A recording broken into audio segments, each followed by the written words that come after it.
We're going live. If you got this part of the video, you've got the live unedited edition. Home Gadget Geeks. It's the 24th of September, 2020. Like I like to say, the year that just keeps giving.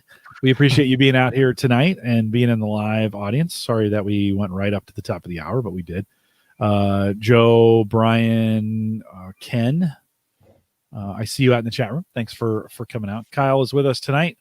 Mike is back. We've got some great topics ahead for you. If you're catching us on YouTube, for whatever reason, hang tight. We'll get started here in just a minute. So you've caught the pre-show, and then we'll do the show. And even that, we spend some, or we don't get right to the point. So just hang tight with us. It'll be fine. You will get there. You will get there as well. So thanks for coming out and being a part of that. Before we get started, I was sharing this with Mike earlier. I found this new.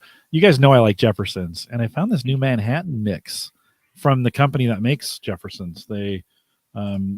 They partnered with a guy from Esquire magazine and made this mix. Pretty great. So if you're interested, by the way, Manhattan is an old man's drink. Let's just be really, really clear about it. I think it's coming back though, Jim. Yeah, maybe yeah, you're right. Maybe it's more of an old fashioned, but Manhattan too. And then I'm going with, and I'll zoom in here, the one more time. There we go. Right. The Boulevard 47, Bob's 47 Oktoberfest from Boulevard.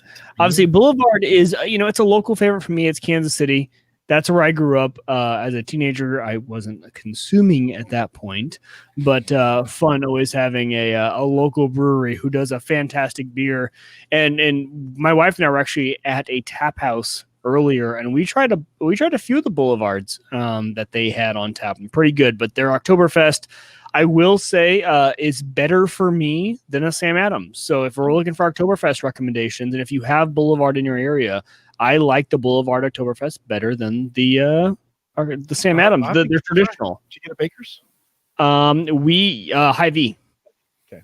No. This one was Baker's. Sorry, the Baker's was the one right next door to the Tap House. So I said, "Hey, Tap House, you had some great beers," and they said, "Hey, Baker's right next door has a lot of the stuff we stock." So I walked over there, and that's where I got it. Nice. Well, I'll have to try that out. The Leinenkugel's Oktoberfest I want to get. And I'll have to try the Boulevard. So good recommendation. You can only do so many Oktoberfests, and then it's over. Yeah, you can. Right. And we're not even hit October yet, and we're already like, I'm kind of done. They pull them off the shelves first of October. They're gone. So and then they start getting into the winter beers. So good stuff. All right, I think let's get started because I have a limited time with Kyle. So I want to jump into this thing, and. Let's do it. Let me get this over here. All right. Oops. I've got it playing somewhere else. No, it's Jim, you're Midwest. There we go. All right. I had it playing twice somewhere else. So let's do this thing.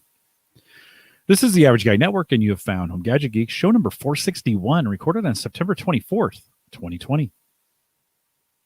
Here at Home Gadget Geeks, we cover all the favorite tech gadgets that find their way into your home. News, reviews, product updates, and conversation, all for the average tech guy. I'm your host, Jim Collison, broadcasting live from the AverageGuy.tv studios. Here, Mike, we've had a pretty good stretch of weather. We could use some rain, but fall is great, right? I mean... My lawns never looked better, Jim. We talked about this. We had that high heat. Then we had some nice cool weather. After a lot of rain, we got super lucky. But we've been hit great with weather. For you ham radio guys, getting out this weekend because the weather is so great. We can do a Parks on the Air activation. The weather has been fantastic.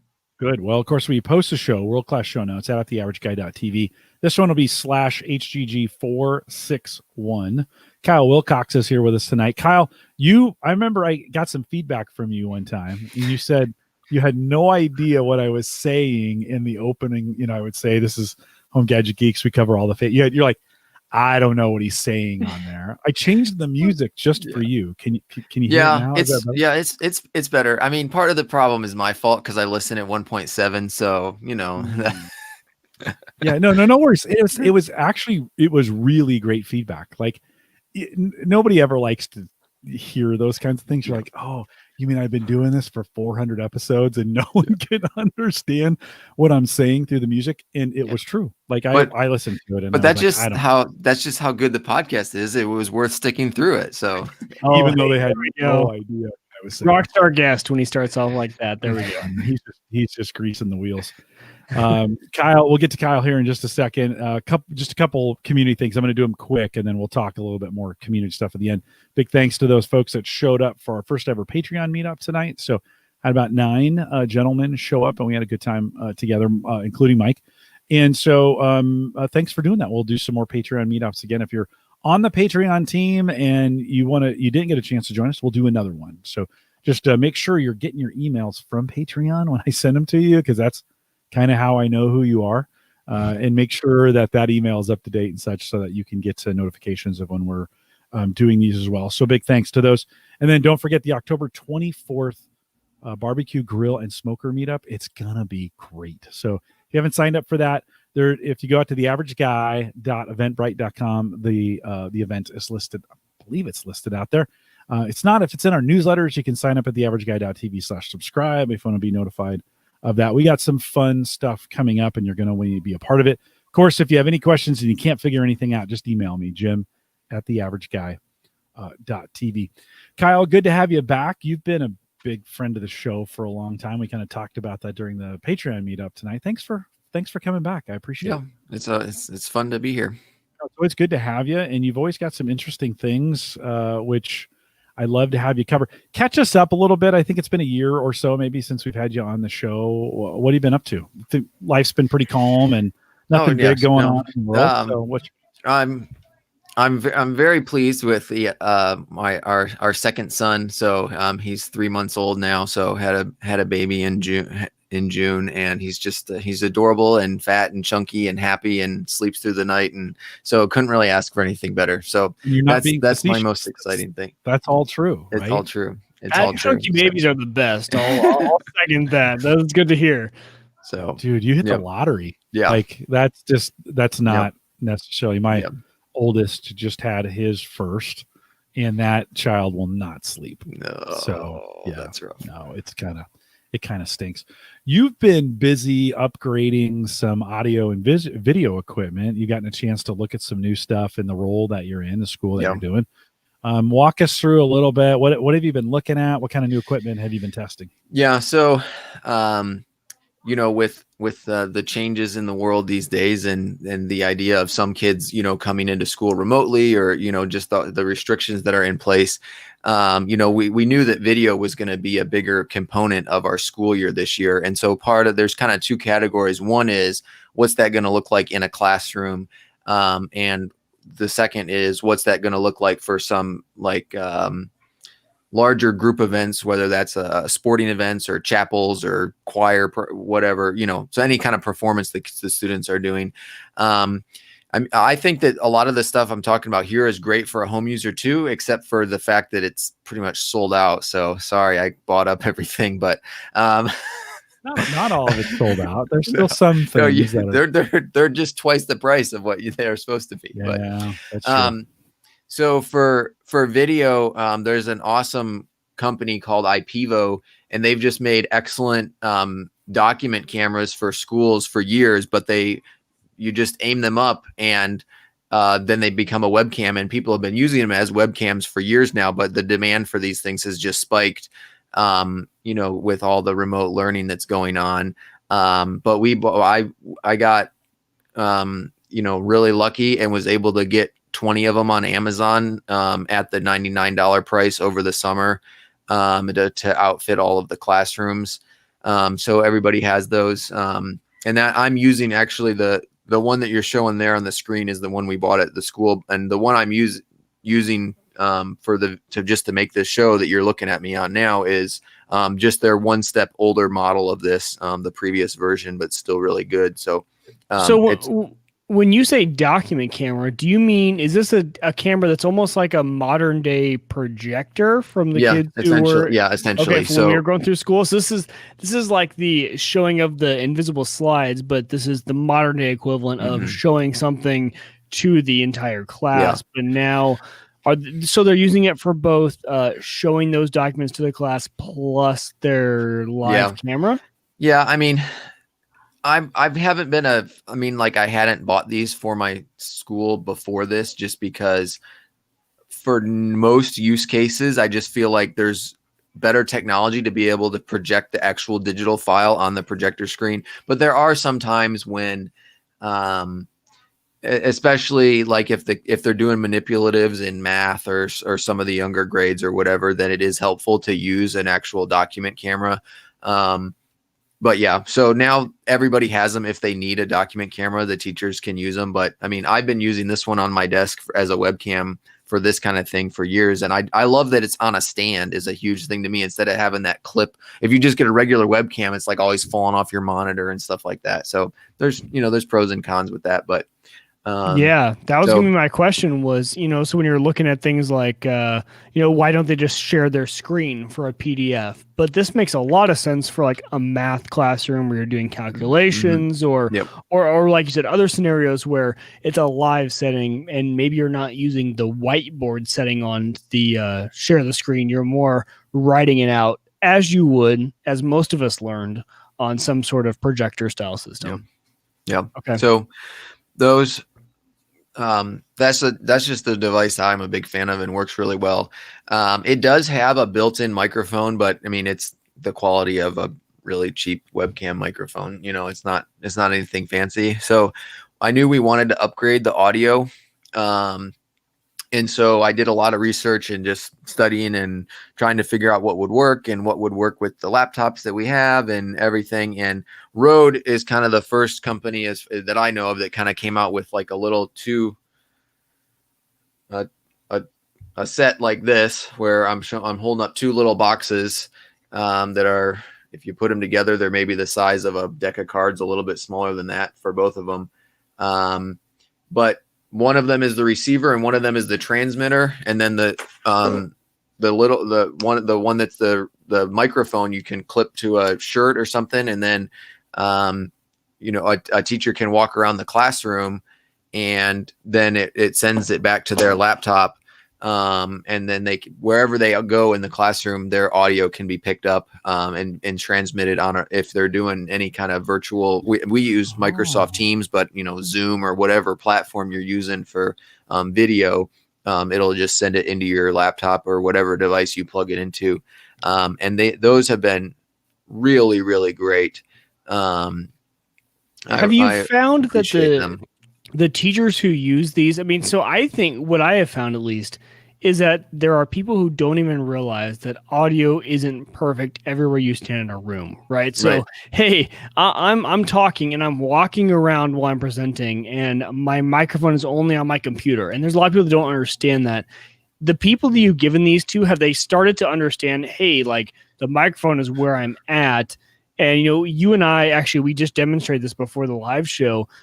This would be actually really well suited for a teacher who walks around and is not located strictly at the box. Yeah. It's huge for that. And that's part of the thing, is just training people, like, that if you're teaching or doing a podcast or whatever, like you hear your audio, you're not hearing how you sound.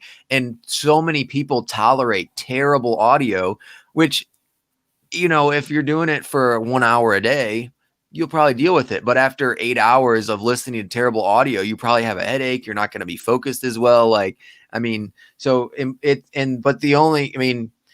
each person kind of has to take responsibility for their quality, because, I can't be in every classroom, like sticking the mic in their face, all the time. So it is kind of a thing. But I mean, just the other day, I was really excited because a teacher brought their microphone out of their classroom to like an all staff meeting, because they knew they wanted to get better audio for what we were doing with the staff. And I was like, yeah, they get it. So, so yeah, it's a work in progress, but it's been great. And there's so many use cases. I mean, you could record there's one guy that I've been helping like set up a podcast. Like one time he wanted to record like a Sunday school lesson he was teaching. And I think he just like set his laptop or his phone on the podium or something, and the audio was terrible. He was probably walking around and things were banging into it. Like, dude, if you had one of these, you just clip it to your shirt and yeah, it's not the same as a podcast microphone like what I'm using for this show, but it's 1,000 times better than just your laptop sitting on a podium in the middle of a giant classroom. So, and these are this is the Rode Wireless Go. It's only, it's like, what does it go for? $200. That's before education discount.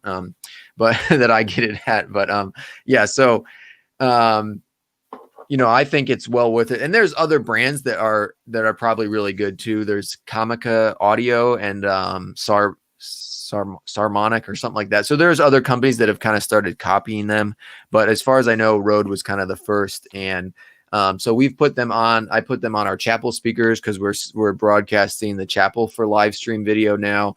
And then, I mean, it sounds better than a lot of the podcasts you listen to, as far as the audio quality, just with the Rode mic clipped to their shirt and them in an auditorium. So. Well, and that's what I think a lot of the problem is a lot of people are comparing these to, Kyle, okay, so we just did some A/B testing before the show, right? And you're sitting in front of a fantastic microphone on a boom arm within relative distance to your voice. And that obviously sounds amazing. And we switch over to the Rode, like, it doesn't sound as good. But what we have to remember is that these teachers, and a lot of what people don't remember is they're walking around. This is a million times better for them walking around in front of a whiteboard, doing whatever, teaching, than compared to them right in front of their computer, picking up the computer microphone. So for probably 99% of the scenarios here, this is going to be a lot better fitting. And I can imagine for your chapel scenarios, I mean, I remember doing audio for our chapel at my high school. It was, okay, well, they're not standing right in front of this computer that's live streaming, and that's a real issue. And although it doesn't sound like an AM, FM, radio broadcast, it's a million times better than what it would sound like if they're starting to walk away from the microphone. That's got to be a huge differentiator for you especially in the school environment. But, reading the reviews, you got to kind of take that for a grain of salt, which is these guys are comparing it to podcasting microphones. Hey, well, I was trying to use it right from my podcast within a few feet of my microphone, whereas you're trying to use it in a real-time scenario of teachers are not standing in front of their laptops all day. Yeah. And honestly, I mean, if you recorded a podcast on this Rode Wireless Go, I could still listen to it and understand what you were saying, which is a lot better than some of the other podcasts I listen to, where it's like, can you at least run it through Auphonic or something? Like, yeah, right. like the one you couldn't understand the intro to. That one? Right. No, not that one. Even those where a few years ago, this is a big advancement. A few years ago, I was in college doing my undergraduate in law school, and the professor, they had stuff that was installed in the classroom and it was supposed to pick them up. But man, as soon as they walked away from the range of there, I couldn't understand a word of what they were saying. And I would have taken marginal compared to nothing. Yeah. And I think Rode probably, I mean, would you agree this is better than marginal? I mean, when you had that thing on for you, I would consider that podcast worthy. Obviously, you were comparing it to the fantastic microphone you have in front of you, which was hard to compare to. But even Kyle, can you switch it over? Marginal, while Mike's talking, can you switch that over just so we get an idea of... Yeah, so I mean, while he's talking, I have he's going to switch that over for a second. I've thought about using these as a replacement for doing YouTube videos. So when I'm doing YouTube videos, I do a lot of tutorials where I'm doing smoking tutorials on how to smoke meat, things where I'm standing away from the microphone. And, so I was doing some A/B testing, and this was one of the replacements I was looking for. So now Kyle has it set up where he can kind of give us an A/B comparison. So you heard him before, and now he's going to be talking to us from his Rode. Is it the Video Go? Correct? This is a Rode Wireless Go. Wireless Go. Yeah, so I'm holding it basically in the same place where I have my my main microphone. So that's what it sounds like. You guys, can you tell the difference and make sure I'm actually on the right one? Yeah, one for sure. So, clip it on your shirt like you would be walking around. So if you clip it on your shirt, then it's a little bit lower, and the audio is not going straight into it. But I mean, for what we've been doing, and the other thing I was going to say is there's another camera we'll get to talking about, but it actually takes the input, because this has a 3.5 millimeter output, and the camera we're going to talk about has an input for that. And so we've been able to just show up with that camera, connect this to it, direct into that, and then we could take this around. The one thing we did was the middle school choir sang the national anthem in our gymnasium, and the teacher just held this Rode Wireless Go up in front of the class while they were singing, and it sounded better than, way better than I expected, and it got them on the singing, better than, because that microphone was probably, the camera was probably 50 feet away or something like that. So, just by getting the microphone 50 feet closer, yeah, that'd be good. And this microphone is good for, consumer use too, as far as like, it'll plug into your DSLR or whatever. That's kind of one of the main things that people use them for too. So and that's the unfair setup we're giving you right now. Honestly, we should have you turn around. We should have you talk to that. You have a water bottle on the edge of your desk over on your right shoulder there. We should have you turn around and talk to that, and then come back and talk to the mic. That's where so we're having you talk right in the same distance as you are. Where it really shines for something like this is the teacher has turned around to give a presentation. They are facing a totally opposite way, and they're still talking. And I guarantee your microphone right now. Yeah. So see, I'm over on the other side of the room. On the other side of the room, and it sounds just like he is right next to the microphone. And if we were able to do, we're not able to on this podcast, but if we're able to do A/B comparison, that microphone on your desk wouldn't have picked you up at all, because it has a very, it has that cone where it's rejecting noise from everywhere. So yeah, those sort of things are, I think, the biggest aspect for educational live streaming of the classes.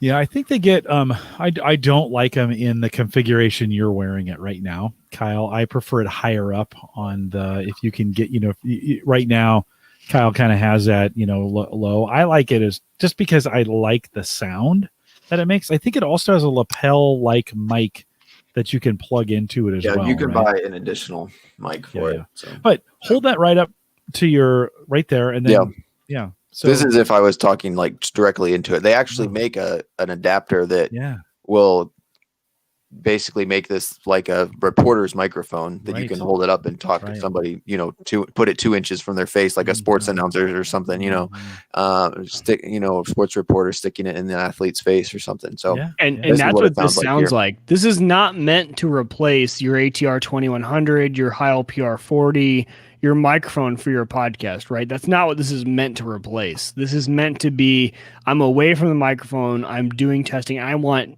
decent audio while I'm turned around.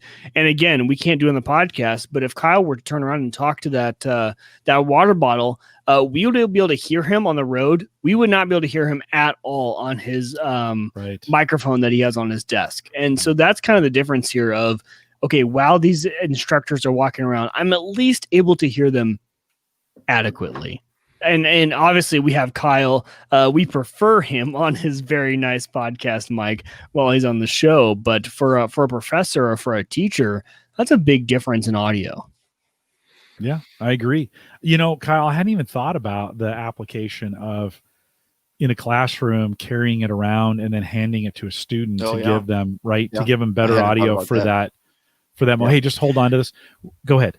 Yeah. The other thing is that one of the reasons I went with this is because I can plug the Rode Wireless Go into a splitter.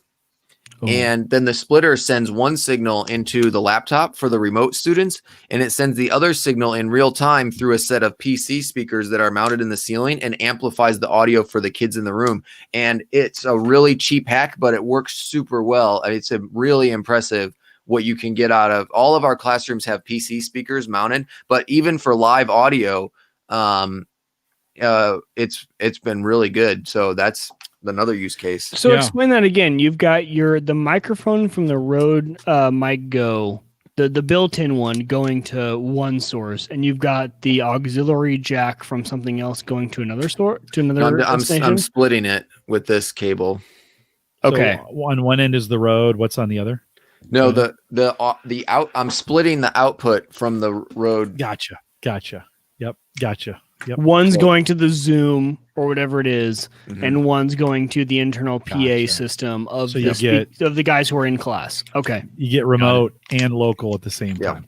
Yeah. No, very cool. That's great. No, that's a good way. That's a good way to think about that. The other thing, yeah, no, I like it. I think and it does diminish the quality, and the sound goes down. So you need to power it in some way, right? When you do that, Yep. the other end needs to be powered. But you're going to get that if you're going online. You're going to get that anyways. People will be able to turn themselves up, and in the classroom, you got some powered speakers you could turn up as well. The other thing in a mixed classroom, and I know some classrooms have gone where half the kids are there and half the kids are in the classroom. Or I mean, half the kids are at home and half the kids are in the classroom. And we have all these mixed kind of online and both in person and online. Something like this, like for a teacher, they need to be amplified, right? Not just for the people in the room, but for the folks that are watching kind of online for that as well. We just had a family get COVID, and in that their kids are home for the next 2 weeks, and they have to, now they have to figure out, because they were in school, and now they got to figure out how to do it that way. You'd mentioned this already. Let's bring it up. You said there's a camera that you've been looking at as well, the Mevo camera. Let's talk a little bit about that. Yeah. So this is called the Mevo Start live streaming camera. And then it really just has a ton of great features that were useful to me. And I mean, there's so many ways you could use this in a school. You could use it in, at home. I mean, you'd pretty much have to use it with a tripod. But I think even a home user, it could, depending on what you're doing, if you're making family movies or something like that, it just has a lot of great features built into a small package, and really a great price point when it's at $400. But when you consider that most webcams are now, a lot of them especially when they were out of stock, were 200 and up. This device, it can act as a webcam and plug in with direct USB, which is 90% of what I'm doing with it. But it also has the ability to run on Wi-Fi and to stream live to YouTube or whatever platform you want to live stream to, right from that. And it's battery powered. So you're literally just, charge the battery, stick it on a tripod, and set it up for a wedding, for a funeral, for a church service, a family gathering, whatever you want to do, and press the button and start streaming. So it can do all that. It can save a recording to the SD card. And then one feature it has too is called NDI HX, which allows you to transmit video signals over your network and work with them in a video switcher program. So I could have multiple cameras coming in over NDI, and then I could cut between them. Could you put one of these up, like, for example, in the corner of a chapel, and have this be one of the switching cams for your chapel experience? Yeah, if you wanted to do it that way. Right now, we're just using one. I only have one of these, and I just have a straight shot in chapel, and then in the gym, I just have a straight shot in the gym of the volleyball game, because we just have one. But the capabilities of this camera are to allow it to do more than that. So that's one of the reasons that made it really attractive as an option for me. And we are using StreamYard, which is what we're doing the show on now. We're using StreamYard and going to YouTube for like the public things, like the volleyball games, so that parents can watch. So it works great with StreamYard as a USB camera. And then when we do like chapel and other more private ones or classroom things, then we're using it with Microsoft Teams and streaming out through that. So it's been working great in both scenarios. And it's a much higher quality, especially at the long distance shots, than just like a webcam. Even like the other webcam is a Logitech Brio. That's a 4K webcam. It's really high quality, but it's just not meant for those long range shots. So, I've been really happy with this camera. And then there's an app with it too. So you can control it from the app, and you can actually kind of pinch and zoom and kind of crop your image if you want to from the app, and adjust audio levels and do a bunch of automation. You can even tell it to track a person as they move around. You can also connect an app to the Mevo Start camera that will allow your phone to become a microphone. So again, we were talking about audio. If you don't have a Rode Wireless Go, you can just hold your phone up while you're talking in the front of the room. You know, you could be 50 feet away or something, and it's getting the audio from your phone microphone instead of having to travel 50 feet to the camera in the back. So really flexible, you know, they're going to keep updating the software and everything, but it's been impressive for what we've needed. Yeah, it could be even cool for, you know, if your school want to start a video club, right? And you've got some kids who want to live stream a volleyball game. Well, hey, we've got 1-2 cameras we can live switch in. I could assume you could probably find a way to bring that into something like OBS, and bring that in and then have your own, you know, broadcast. And you could have some cameras already there for the studio that these kids could then provide live commentary or something of the like. So probably a pretty versatile camera that allows you to adapt to really any scenario is what it seems like. Yep. Okay. It's been good with that. Yeah.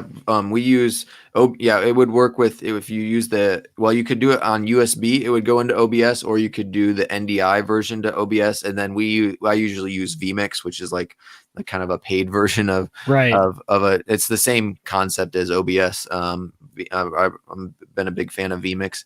But yeah, that's what we use. And it's been good. Is this an example? Let me bring this up. Was this shot on that Mevo? Yes. That's actually a really clear video. Yeah. Yeah. And then there's a clip at like 2 hours and 2 minutes in where that's where they were singing the national anthem. I think it just ended there, maybe. So they were using the Rode Wireless Go and the Mevo Start and the kids, that's where they were singing the national anthem. Nice. So yeah, I don't think I'd get the audio through here anyway. Yeah, so I have to fine. set that up different. And is that difficult to do the control through? Like if you're live streaming to YouTube or something like that, is it difficult to get the Rode to be the microphone, things like that? Does it require that software? Mevo Start just has a 3.5 millimeter port on the back, and you just plug the Rode in, and that's it. That's all you have to do. Actually, okay. Get a little audio in there. I don't think we're going to get. There you go. For this.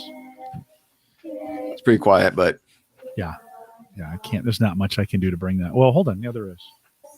1 second here. You just got to be smarter. Really. And that's coming right off the mic, right?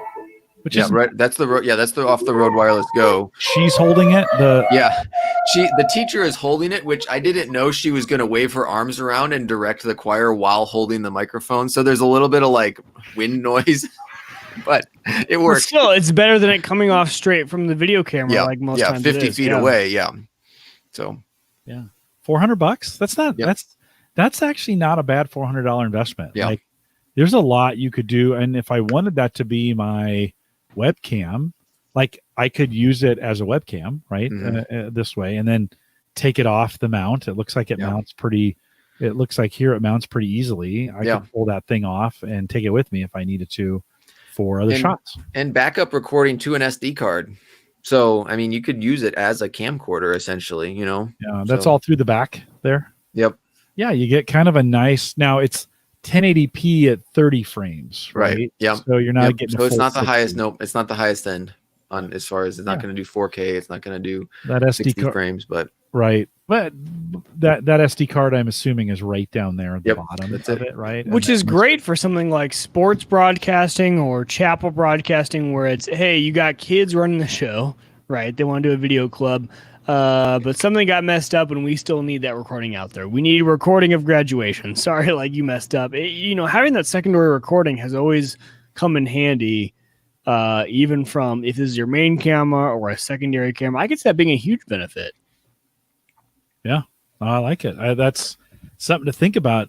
Kyle, I think that's going to get added to I get these questions all the time about, hey, what kind of webcam should I have? And now you're paying $150 probably for a decent webcam, and you're like, well, what else do you do? What else are you going to want to do with it, right? And if you're going to have remote shots like you guys just have one.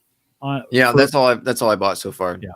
Would you, if you could, like, how many for you would be the right number for what you guys are doing? I'm trying to decide, because like one of the downsides of if I added HDMI based cameras to the system, then for every one of those that I want to integrate into a video production, I gotta buy an HDMI capture card to go with it.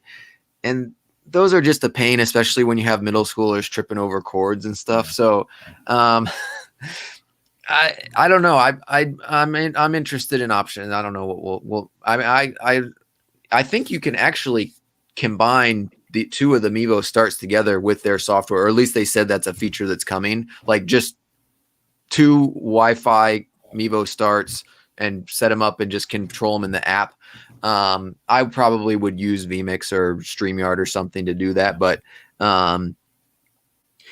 yeah, I don't think having 2 of them would be bad. I think that would be good. So. Okay. It'd make a great smoker cam for the grill, barbecue grill and smoking meetup that's coming up. I'm just saying.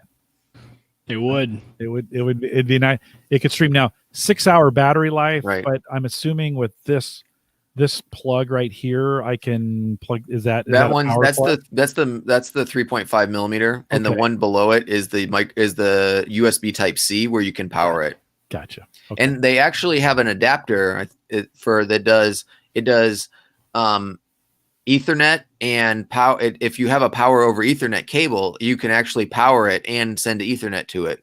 Nice. At the same time. That's like $100, but that's a game changer. If you could have that, I mean, that could be because most schools, your switches are PoE, right? A lot of those schools. So if you could run PoE to a certain corner of the building, hey, now I've got video, I've got constant power. And then you got to bring it in, whatever you mix it in, even if you mix it in their software or OBS or vMix, whatever it is, that is a game changer. If I could just leave that thing up in a corner and not worry about it, that's huge. Putting one here, right? Like in the studio, putting one here and running it over, PoE. I've got my switches PoE. I could leave that there and not have to worry about all the chargers and dangles I have running around from my camera right now. Kyle, rated for outdoor at all, or is it? Yeah, I doubt it. Okay, I don't think so. But so you want to make sure you're protecting it like you would kind of a regular camera. I don't know. It seems heavy duty. Like you came on Ask the Podcast Coach and was talking about that. And I was kind of like, I saw the camera like, oh, okay, that's not whatever. But now that you're like going through the whole thing, I'm like, wait a minute, this is way cooler than I thought it was, and I'm kind of thinking of some applications for it now where you're like, wow, this could be really helpful to have, because basically it's a portable webcam is what it boils down to, right?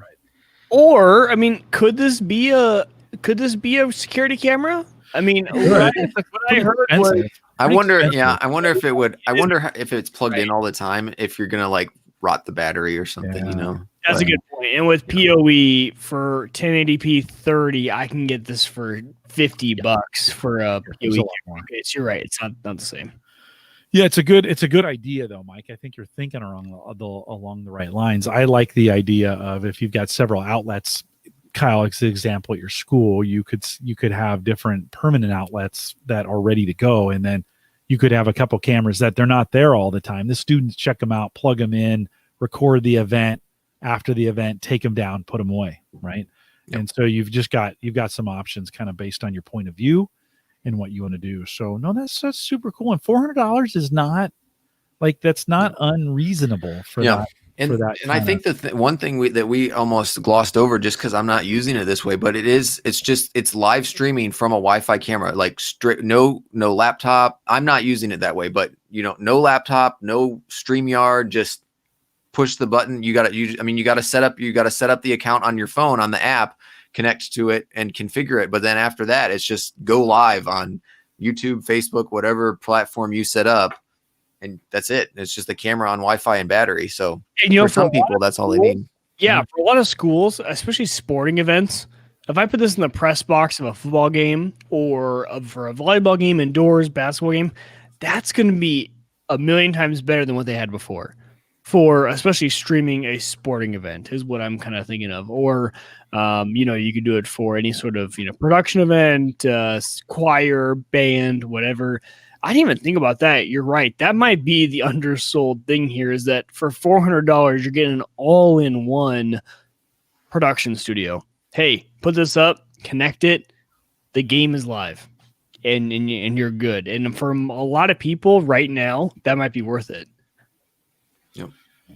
Super cool, Kyle. Thanks for bringing. Now I'm distracted with that thing. I'm like, oh boy, this looks What like did I use that for? I'm thinking the same exact thing, Jim. Like, man, what did I use that for? This could be my smoker cam. That's how I justify it. I mean, It's a full-time Twitch streamer on Smoke. I mean, if conferences were still going on, Jim, and you were doing podcasting from conferences or something, might be something useful there you're too. right. Yeah, actually, you're right. No, that would probably work out. That'd probably work out really well.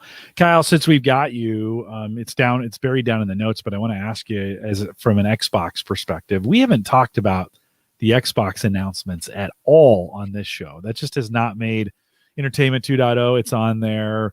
They're talking about it on Windows Weekly all the time. Kyle, have you followed the Xbox announcements? Yeah, at all? yeah. I've been following Xbox ever since Halo existed. So that's I'm Xbox because of Halo. But yeah. So my brother and I got, and when I was in high school, we got some used original Xbox, and played a ton of Halo on it. And then actually the very first Christmas that my wife and I were married, she somehow managed to negotiate with every single family member to combine in and buy me an Xbox 360. We still have that Xbox 360 12 years later. Wow. Never got a red ring of death, nothing. So, and that's another thing I put in my notes too, is one of the things that's been awesome getting through the COVID situation with having a 4-year-old in the house is he's gotten into playing the Lego games. So Lego has all kinds of video games with Indiana Jones and Star Wars and The Hobbit and Lord of the Rings and the Lego movie. And so many evenings after supper, it's like after dinner, it's like, all right, Turner, here we go. Turn on the video game, and he can do all the controls as a 4-year-old. So that's been an awesome experience. And again, using the same Xbox that we've had for 12 years now. So that's been pretty awesome. And, I always wanted to upgrade to the next Xbox. Actually, here's one of the main reasons I never did upgrade to the Xbox One, is because Halo 5 came out and they didn't have split screen multiplayer. And literally because my wife and I we would play Halo split screen Xbox Live together before the kids came. But once they took that away, I was like, well, what's the point of Halo 5 if I can't do split screen? So, so I think maybe that's coming back. And I don't know why I haven't kept up exactly with the new Halo, but so I don't know. Xbox Series X and Series S, they look awesome. The price point seem right for what you're getting. I mean, I know I would rather it not be $500 for the big one, but to me, the X is interesting because I might want that Blu-ray player, and also because I think that if I want to play my collection of original Xbox games, I'm going to need a disc slot. So we'll see. I don't know. Who knows? It may or may not be in my future. Well, I don't know yet. I think you have a little time because they're impossible to find. They sold out pretty instantly on those. So you got a little bit of time. Mike, are you looking at either one of those? Oh man, I definitely was. I've been keeping up on the news just to see what the price comparison is. But as everyone on this show knows, I built a gaming PC not too recently, so I've been doing a lot on the gaming PC. But I was really shocked and pleasantly surprised at the pricing. As Kyle alluded to, I mean, $500 for what you're getting on the new Xbox is a fantastic deal. And if you have been a console gamer historically, I mean, don't even think about building a PC, because even for $1,000, you're not going to get close to what the Xbox is going to deliver for $500. I'll just be straight up there. The graphics are going to be great. They've got solid state now for their storage, which honestly, that was the biggest thing for me, is why has the console not gone to solid state storage until now? I mean, literally, we have been talking about, Jim, SSDs for how long, and they are just now getting to that on console. They're M.2, right? So they're really good. I think they're even faster. Yes, or M.2 or even faster. And swappable storage, meaning you can buy almost like our good old days of PS2 and stuff like that, and Xbox Original, where we all had those little memory cards we would carry around from house to house, and you take it to your buddy's house and had your games on it, your game stats on it. Yeah, you're getting back to that. So the price point for me is really good. I was really surprised. Had I not just built this PC, I would definitely be looking for one, because they are, I honestly think, for value to gameplay, I think you're going to see a big jump. Well worth it if you're on the Xbox One, man. And if you're on the Xbox 360, like, I mean, that is a massive upgrade for the price. I think for the price, if you're going from 360 to this, I was on the Xbox One, and I think it would still be a really good upgrade. Now, you got to keep this in mind. I see a lot of people. I'm part of The Dad, and Kyle, you got to, if you're not part of this, The Dad gaming Facebook group. The Dad is a brand, and they have a good group out there. But a lot of these guys are wanting to upgrade to the new series, but they're still running old display hardware. Now that's a big thing for us. So if you're still running a 1080p, 30 or 60 FPS monitor, or 60 hertz, or 30 hertz monitor /TV, there's no use in upgrading to this. You might load your games a little faster, but as far as like displaying the games at a higher FPS and a higher display, I think really this is intended for the people who have the either gaming monitors or the TVs who can go higher than maybe a 60 hertz refresh rate. So that's the only thing I'll say is keep in mind your display. If you have a display that's not ready for it, maybe don't invest the money until you have a display that's ready to utilize the fantastic hardware that's in the new Xbox. Yeah, my TV is still 720p. So see, and so, but that's a good example, right? Like, it wouldn't make sense for you to upgrade from your 360 to here, because you're not going to see the difference anyway. Yeah, unless there's games. I don't even know what the games are, but unless there's games that are only available for the newer one, but. True. If you're in it for the games, then worth it. But Kyle, does the upgrade the monitor? The monthly payment entice you at all to go with $35? Man, that is tempting. I don't like being in debt, but I mean, man, when you do the math on that, you're getting all the games, you're paying it over time. There's no interest.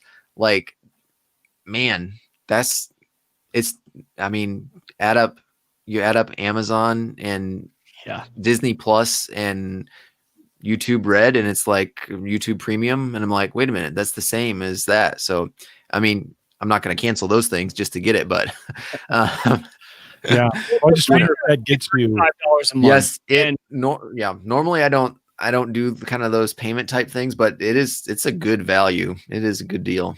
If you're already paying for Xbox Ultimate, which honestly is what I'm paying for, which is Game Pass and Xbox Live all together, which I don't know what the cost is, but it's around $20 a month. You're only adding $10 more a month on, and like Kyle said, no interest. I don't even use the Xbox. I use my PC. I'm like, that might even be a good deal for me. For $10 extra a month, I can give up 2 coffees a month and have the brand new system to play on. They're a $35 a month offering. If you're already paying for Xbox Ultimate, I will say, if you're not, it's a conversation. But if you're already paying for Ultimate, it's really a no-brainer, to be totally honest. The other thing I'm interested in, now, get the $200 and apply that to your $10 a month extra for your Xbox Ultimate for the new Xbox. My Xbox 360 lays flat into my stand under my TV, or like the table that's there. So I don't even know if the Series X being like that cube shape, if it will even fit. I really don't. I'm assuming I can tip it sideways, but I would say, but even with the cube, I don't know how tall. I can't tell what the width is or whatever. If it's the width of the controller plus a little bit, right? Yeah. The reviews have been saying keeping it on its vertical is better, right? Because that fan, it's like the old school trash can Mac Pros that everyone made fun of. That fan shoots straight at the top, and when you lay it horizontal, you're sending heat to the side, which doesn't work very well. So they would not. I wish it was designed a little shaped differently. It doesn't fit with what I have. For a reason is my point. Is like they haven't shown it laying down for a reason. I think for heat reasons, you're gonna want it straight up. I'm kind of tempted on the Series S, and Kyle, in your case, I think if you're going to move to the Series X, the big one, you're buying a new TV at the same time. You have to. You can't buy an S and then put it on a TV that can't play the 4K, right? So you're probably, if you're going to do the S, you're probably in for both. I think you buy both at the same time. Otherwise, I think you go on the S and I think you buy it outright, by the way. I don't think, unless do you already use the Game Pass and all those other We don't know. We don't have any of it. We don't have any of it right now. So I don't even know. I mean, yeah. I mean, I'm still playing right on Lego Star Wars 2 from, but I think the 12 years ago or something. I don't know. What you're doing, the S gets you into this class at a pretty great price point that you don't do it monthly. And you can still use your existing equipment, and it kind of gets you into that. But I don't think I can play my same games though. That's the thing. Yeah, I don't know. I have to look into. I haven't been following the games either. I haven't been following the games on that. So there's some good options. I think. So the one I bought, I think it's a One, right? That's what they call them, Xbox One. No, what's the one I bought? Yeah, One. So yeah, it went into the living room. So Sarah she needed a Blu-ray player, and I was like, well, okay, just take this. And so I'm like, well, okay, I think the S is my price point to get back into this. And you have enough monitors for it too down there, don't you? I do. I have quite a few that we could play it on, but I would probably upgrade. Well, I'd have to look into it. Not interested in the big one. I just don't do it enough. I don't play enough. Yeah. But it would be interesting. I love seeing what they're doing on Xbox. It was great to have the One S for what I had it for. I played a lot of Forza on that thing when I had it. You know, I kind of bought the Forza version of it. And so this is probably we'll probably get into the holidays and they become available and you can find them again and they'll have deals. Is it $199? What's the S series? Is it $199 or $249? $299. $299. Yeah. So we'll see some $249 deals come out for sure. So I'm not going to buy anything until I see just kind of how the deals go around Christmas time. So pretty cool, Kyle.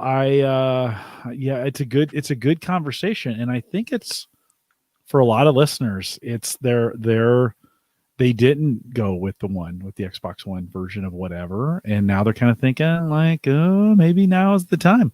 Some really good hardware.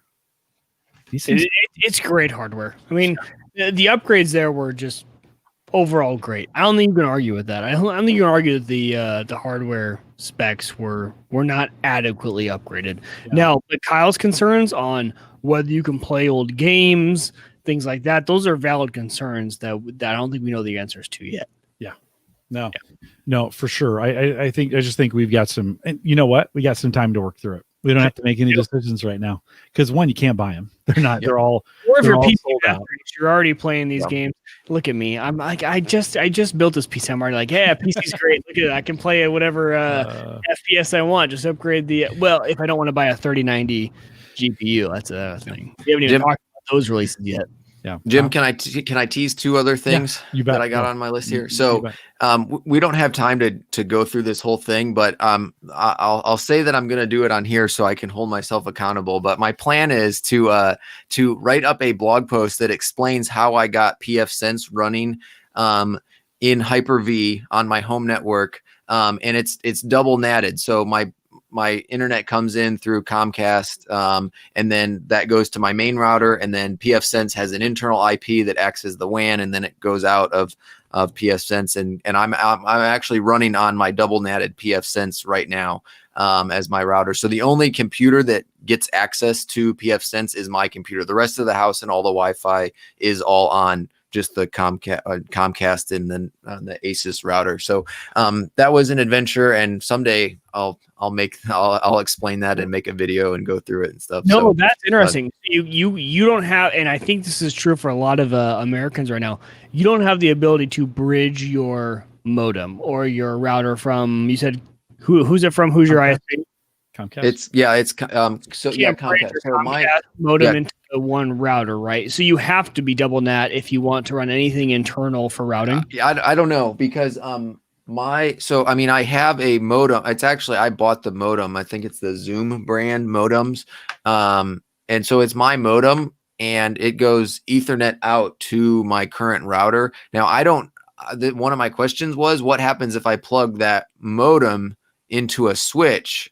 I don't know what happens. Maybe somebody knows what happens if you do that. But the big problem is that the real solution here is logging in to your modem. So whether that's through Comcast, most Cox, Comcast, they all have like a way to interface. If you want to try and bypass that, you can try the IP address, which is usually 192.168. Now you have to look at your local network here, either 1.0 or 0.0 or 1.1 or 0.1. You have to try a few. There's a few IP addresses where you can get access to the modem. The real question here is whether you can put your modem into what's called bridge mode. And bridge mode gives your public facing IP address, pretty much it gives your internal router access to that public facing IP address. So that's really your true question. Once you find out, and to be totally honest, most residential lines give you access to bridge mode. Cox here in Omaha allows you to do bridge mode where it's, hey, I'm not using you as a router. I want to utilize my own internal router. Put your modem into bridge mode, which is pass that IP address straight along to the next box in line, which is usually your router. I wouldn't put it behind a switch. A switch really adds, don't put a switch right behind your residential ISP router. That provides a lot of problems. But once you find that out, that's really the true question, because that will allow your router to have true public facing access, which is what you really want for your pfSense box. But I love the exploration that you're going through, because it's honestly what every single average guy goes through on, can I set up internal routers? And we talk about them a lot here on Home Gadget Geeks. We talk about pfSense, we talk about Untangle, which is what I run. We talk about Sophos, Bitdefender. We talk about them all, but it all truly goes back to the question. And I don't know, Jim, we might have not addressed this in detail of, can your modem go into bridge mode? Yeah. Can you actually pass along that public IP down to your router level? Mike, here's the good news. So tonight during the Patreon meetup, we were talking to the Patreon guys, right? Those who support the show, theaverageguy.tv/Patreon, if you want to join that group. And they said, hey, we'd love to do like a specialty show on pfSense. So, or not show, but a meetup. We don't broadcast it. We're not restricted to time. It's all of us getting together in a Zoom call or whatever. We use Google Meet tonight. But Kyle, let me put that on your plate, and to give you a little bit more accountability. Maybe that's something that you bring to talk about and ask some questions on. So I think that's very appropriate. Maybe in November we'll do a pfSense. Is that enough time for you if I gave you till November? I probably okay. I hope so. All right, maybe we'll like tomorrow. Be like, we just gave me, he'll be like, oh yeah, tomorrow I'm good. I'm ready. Maybe we'll make that our November meetup. So okay, you said two things. What's the other thing you want to? So the other one, this is like a question for the community, because I need help. Is I want to get remote starts for my cars, and one is a 2010 Ford Focus and one is a 2019 Kia Sorento. So we're going with one that's like barely computers in it, and the other one is like you have to have a computer to even touch the car. So the 2019 Kia Sorento is I'm like, oh man, I can't do my own brakes anymore because there's like 5,000 options in the computer just to touch it. So that's kind of scaring me, but they're two different extremes. But I would love to get remote starts. And then you get into, do you want it to have, cellular connectivity? Do you want to be able to do it from your phone? Is there a kit where they like know that I own two cars and I can do them both from the same app? Like, I don't know anything about this. So I'm just starting to research and think about that. But when we bought the new car, we were like, we're getting remote start. That's in the budget for the cost of the new car. So it's going to happen. But, I don't know anything about it yet. So I'm going to write that down. Remote starters. That's going to be but in your case, Kyle, that's a great idea, because I know nothing about cars either. I want that. We need an expert here in that area. Is there Kyle, is there a great way, if somebody had some expertise on this, to contact you that's not weird and creepy, but that you could give out? That do you have a way of doing that, or should we have them go through the Facebook group, or what works best? The Facebook group, yeah, I'm in the Facebook group, and I'm on Twitter at KyleJWX. Okay, And Those I would be the think two best our options. Facebook group address, I haven't said this in a long time. Oh, Discord, right? theaverageguy.tv/Facebook. That's easy to remember. Yeah. Head out there, join the group. I'll let you in. And we still are kind of active on that group, sort of. So head out there if you want to do it. Kyle's not on Discord, so don't take it to the Discord group. Don't do that. Sorry. he's I'm a lurker there. I don't check it very much, okay. but yeah. Okay. Well, we'll try and get some info for you.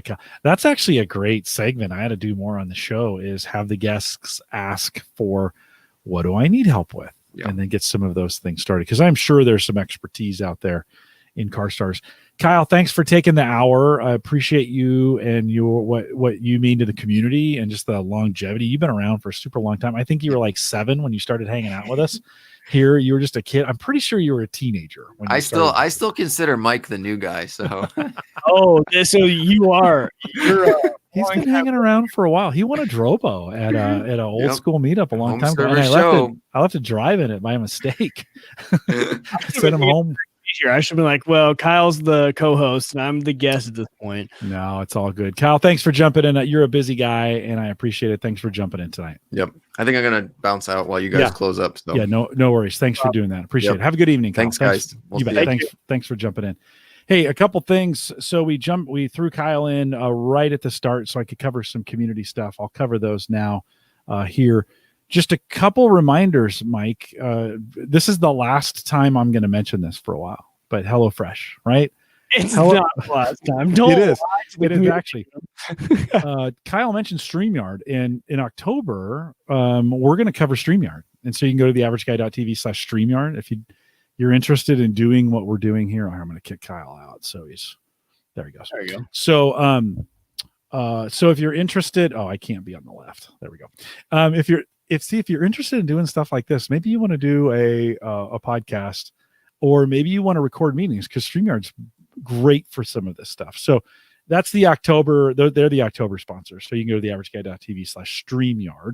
But if you haven't tried HelloFresh, last week I'm going to mention it for a while. Theaverageguy.tv/HelloFresh. We've been crushing it. We've been doing 2 people meals while the kids are gone. Kids come back, we switch them over to 4 people meals. They're just nice to have around. They're always in the fridge. You never have to think about what you want to buy. Get $40 off your first week. Just try it for a week. Let me know how it goes. Theaverageguy.tv/HelloFresh. We met with the Patreon folks tonight, and that was awesome. So thank you to all our Patreon subscribers who came, not all of them, but we had 9 of them out there. By the way, if you're a Patreon subscriber and you couldn't make it, it's okay. You didn't miss the last one. We're going to try and do these monthly or every month or so. And so kind of watch if you're not on our email list. So go to theaverageguy.tv/subscribe, and there's a way to sign up. I'm going to be sent. I've never had a real reason to send out emails on that subscription thing without it feeling like spam. But we have so many things planned that are coming up that you could participate in. Now is the time to subscribe. So head out to theaverageguy.tv/subscribe. Just fill in your email. I won't spam you. I will send you weekly or every other week, whatever. Just kind of keep you up to date on what's going on with the barbecue meetup, which is public, by the way, and anybody can come. Mike, I am super excited. Like, I have power set up outside. I got a new desk for outside. I found my tripod. I got the camera. You have prepped for this, dude. We're going to live stream Smokers like there is no tomorrow. And so you're going to be able to live stream yours. 100%. Yeah, okay. Him. Yeah. We'll have some others in there, as I hope. We need you, by the way. If you're listening to this and you're like, I could stream my Smoker, like a sentence said by no one ever, right? But we're going to do it. It's going to be super fun. We're going to set like new records on the internet. Let me know, Jim at theaverageguy.tv, if you can stream your Smoker or your grill, whatever. We don't care. Right, Mike? Yeah, my plan is to Smoker in the background. In the foreground is going to be my iPad with the meter, MEATER, set up with the app, so you guys can see the temperature as it goes up with the meat, ambient temperature, things like that. I will forewarn you, the ambient temperature sensor on my meter is messed up, so that's out the door. But at least you guys will be able to see the smoker in the background plus the meat temperature as it goes. You guys will be able to witness a stall of meat, right? As our smoke butt hits 160, it sits there for like an hour or two. You guys will be able to witness that. So that's my plan, at least, is to do a video, a live webcam of iPad plus the smoker. If And we the can make that smokers work. are going to be on the averageguy.tv/live all day. Yeah. So that will be the live stream. There'll be chat going on. There'll be all kinds of things. I may have to reset that feed once or twice. I think YouTube limits me to maybe 8 hours. So I have to we'll have to get that thing figured out. But join us for the meetup. The sections in the morning, in the afternoon, and the evening, those are Central Time concepts. They're going to be open to the public. You don't need to do anything. Doesn't cost you anything. We're just going to jump in and rub our meat, just to be really honest. Got to rub that meat all day. Yeah. So this will be, and if you ever want to see Jim or Mike rub their meat, this is your chance. MEAT, the meet up is what we're going to be doing. So we want to have you October 24th. I do have the Eventbrite set up. It's right now it's in private mode because I don't want a bunch of yahoos finding it. So go out. I think right now, theaverageguy.eventbrite.com. I'll put it in the show notes as well. And that'll take you over there and you can see the meetup. You have to listen to the podcast to be able to go to the meetup. So get signed up. Let me know you're coming. We are going to have a good time for doing that. I think that covers everything, Mike. I think it does. Yeah, I'm pretty pumped. Fun to hang out with the Patreon folks. I loved it. Guys. That was a blast. Yeah, it was a ton of fun. Yeah, we could have spent more time together doing that, but they gave me some great ideas, and that's exactly what I was looking for. So, kind of gave me a burst of energy. Ron, no worries. We'll do that meetup again. And so if you want to join us that way, super great. Lots of, by the way, just lots of cool tech coming down here around Christmas time. So Mike, I'm kind of pumped about what's ahead and some of the technology that's out there and some of the things we have to talk about. We've got some guests coming up over the next several weeks. Chris Nessie is coming back. Chris talked a little bit about, he's an educator. There's a little bit of a theme going on here when we think about education, kind of post-COVID. And so we're going to talk, Chris is coming back on and talk about what his school is doing. I have Nathaniel lined up to come back in to talk about what he's doing. I'm super interested in his hardware refresh or what they did this year. He's kind of in the firefight of the infrastructure and how they do it. So I'm kind of, so Nathaniel, I'm putting you on a little bit of warning that's what we're going to talk about. So I hope you're ready to get that done. He's always a great guest. Erin Lawrence is coming back on the 5th of November. So she's got a ton of reviews. If you haven't been following Erin on YouTube, you should be doing that. She's got a ton of reviews. And then, of course, we're playing towards, oh, by the way, I did get Bitdefender interviewed. So we interviewed him Tuesday morning. Christian came on. Oh, nice. We have an hour-long interview talking about the box and the VPN and some cybersecurity stuff. That will go live the October 15th week that I am out. So no Home Gadget Geeks on the 15th live. If you're coming out, I will be out of town doing other things, but I will put those in the feed for that Thursday and on the live channel. I'll do a bunch of stuff so you can see it. Really fun interview with Christian and a great opportunity to go both on Home Gadget Geeks and Cyber Frontiers. It fits both shows. So that'll be coming as well. Then, Mike, we're going to party like it's 1999. December 3rd. We haven't spent a lot of time talking about this yet, but we will as we're coming up. 10-year anniversary show. And Christian's coming back. I'm trying to get Zadler back. We're trying to get Andrew back. Of course, you will be here. And so great opportunity to kind of maybe relive a few moments, but have some great catch up with folks, see what's going on, talk about some tech. I really want you, if you don't come out and join us live, look at Joe and Ron and Brian and Ken and John and Paul, you guys who join us live typically, right? I know I didn't get everybody, but that's close enough. I appreciate you guys coming out live. That live show on December 3rd, I'd love to have just as many people in the chat room as we can. So get that on your calendar right now, December 3rd, 2020, even though Mike lost his camera, and join us live. Join us. I'd love to have 100 of you out there live for the live show. It'd mean a lot to me. 10 years, Mike, 10 years of Home Gadget Geeks. That's a lot of time doing one thing.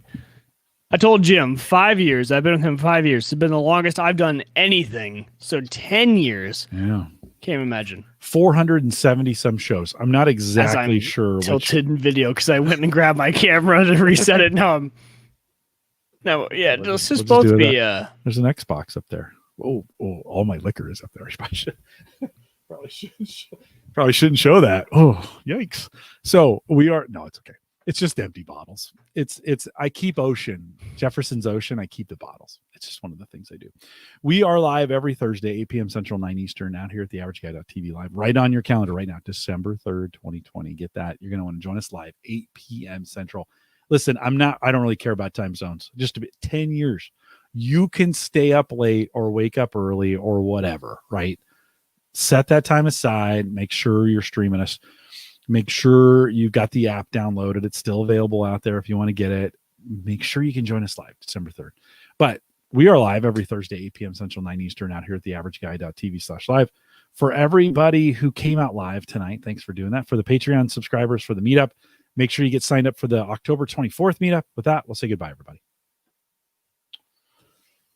Pumped. I'm excited. Yeah, let's do it. No, this is gonna be super fun. We just got a fun couple months coming up. Like I know. You got the barbecue one. You got 10 years. It's gonna be great. Yeah, and I think hey, if we get that PF Sense or that like we get a PF Sense meetup set for November, that could be pretty awesome. Just oh man, dude, right? Don't let me start talking about routers because, dude, I have implemented them a million times. I've done self-hosting with them. I've done I could talk about routers forever, especially PF Sense and Untangle. So yeah. Thanks. Don't let me loose. You want me to be loose on that topic because that has been something I have done a lot. Lubed is the right word, not loose. Lubed. We should be lubed when we talk about that because. Damn, there's a lot to talk about. Yeah, no, it'll be fun. There's just some I've talking to the guys tonight and kind of working through some options out there. Just kind of gave me some new ideas. How to do things. So, well, the family's back. If you're listening live, we're gonna cut this off because Mike and I met early. We've been doing this. We've been doing this for a long time. We're gonna cut you guys off. Thanks for coming out tonight, and you guys have a great weekend. We'll see you back here next Thursday. I think Chris Nessie is next. We'll see you guys. Take care.